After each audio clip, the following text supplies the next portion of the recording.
Hey everyone, welcome back to the digital tutorial. Is your Facebook wall getting cluttered with unwanted posts from friends? Don't worry, I'll show you how to stop others from posting on your profile in just a few simple steps.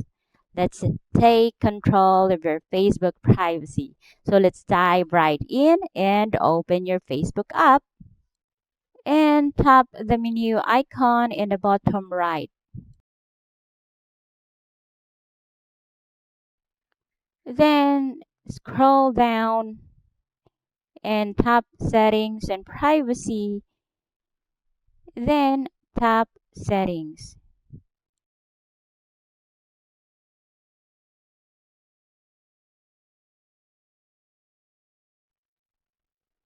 And again, scroll down to Audience and Visibility and tap Profile and Tagging.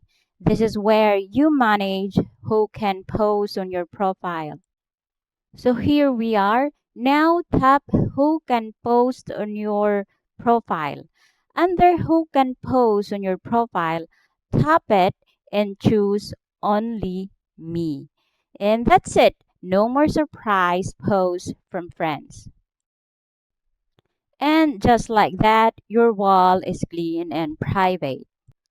If this video helped you, give it a thumbs up, hit subscribe, or follow for more Facebook tips, and share it with someone who needs to know this. Thanks for watching. See you in the next one.